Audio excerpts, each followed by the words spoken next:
La cérémonie qui nous réunit aujourd'hui dépasse la simple clôture d'un cycle de formation. Elle consacre l'entrée solennelle de 2500 magistrats dans les corps judiciaires de la République et marque une étape structurante dans le renforcement de l'état de droit. À travers vous, c'est l'institution judiciaire elle-même qui se renouvelle, se renforce et se projette dans l'avenir. Cette promotion est le fruit d'une volonté politique claire, portée par le chef de l'État, magistrat suprême, et traduite en actes par le gouvernement sous l'autorité de Madame la Première ministre Judith Suminwa Tuluka, malgré un contexte budgétaire contraint. Elle répond à une exigence impérieuse, à rétablir la capacité de la justice à remplir pleinement sa mission constitutionnelle. Car il ne peut exister d'état de droit effectif sans une magistrature numériquement suffisante, techniquement compétente et moralement irréprochable. Chers nouveaux magistrats, la formation que vous venez d'achever n'avait pas pour seule finalité de vous transmettre des connaissances juridiques. Elle visait avant tout à vous préparer à l'exercice d'une fonction constitutionnelle d'une gravité particulière, dire le droit au nom du peuple congolais. Vous accédez aujourd'hui à une fonction qui confère des prérogatives considérables, mais qui impose en contrepartie des obligations strictes. La magistrature n'est ni un métier ordinaire, ni un simple emploi public. Elle est un office, régi par la loi, encadré par la déontologie et fondé sur la responsabilité. Dans l'exercice de vos fonctions, vous serez appelé à statuer sur la liberté, les droits, les biens et l'honneur des justiciables. Ces pouvoirs ne vous appartiennent pas. Il vous est délégué par la nation, dans les limites fixées par la Constitution et les lois de la République. Le magistrat n'est ni l'instrument des puissants, ni l'otage de l'émotion, ni le prisonnier de ses convictions personnelles. Il est le serviteur impartial de la loi, tenu à une stricte neutralité et à une égale distance des parties. La loi organique numéro 06/020 portant statut de magistrat, telle que modifiée, fixe sans ambiguïté les principes directeurs de votre fonction. L'intégrité, la probité, l'impartialité et l'indépendance. L'intégrité et la probité ne relèvent pas de la vertu privée.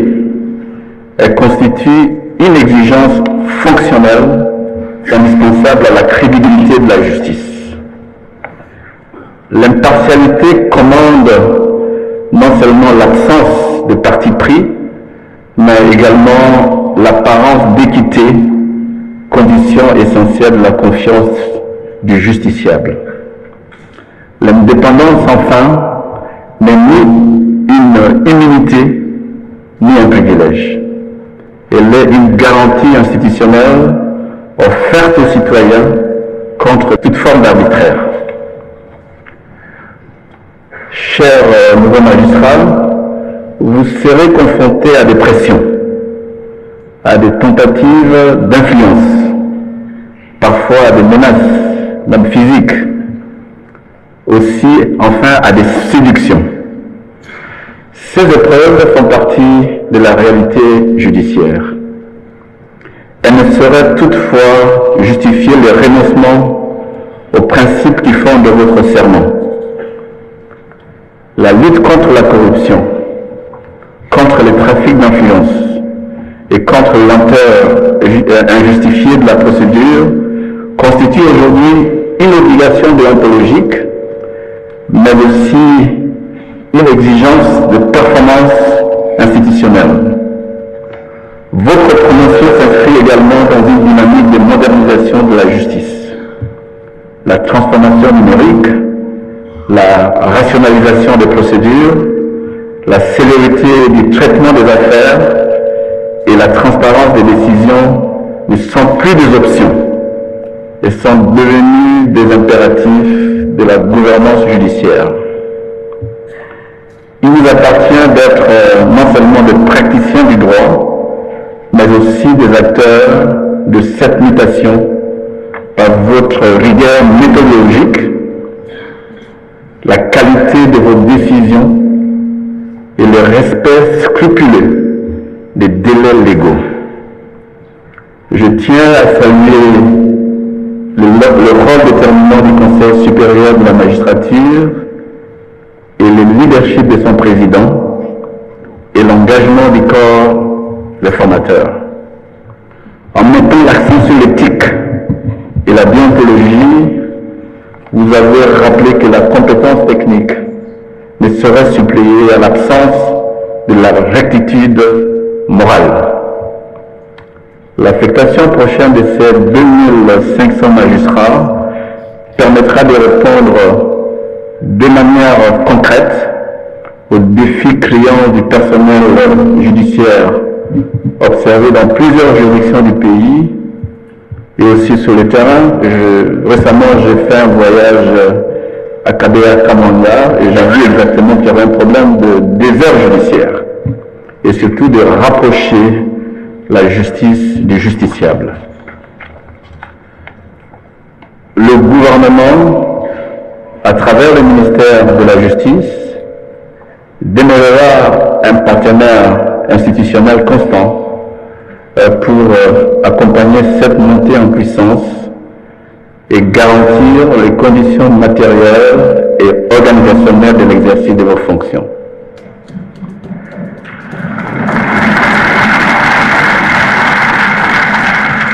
Chers magistrats, en avril 2025, lors de l'ouverture de l'Assemblée générale du Conseil supérieur de la magistrature, le chef de l'État vous avait rappelé une exigence fondamentale: bâtir une justice digne de la nation, protectrice des droits fondamentaux, ferme face aux violations et capable de répondre aux attentes légitimes du peuple.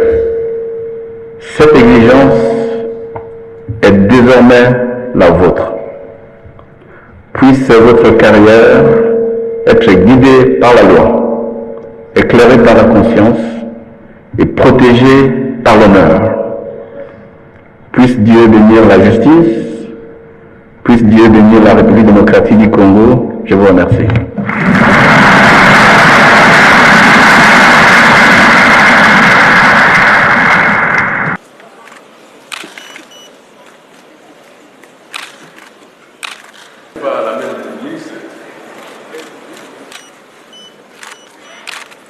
Merci. Les collègues qui ont des toges, ils peuvent... On va vous laisser au siège.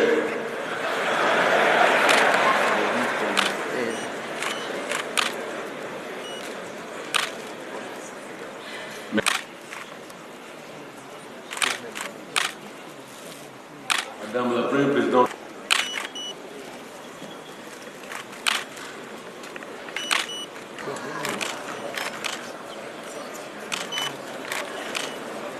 Une collègue qui n'est pas... Venez ici.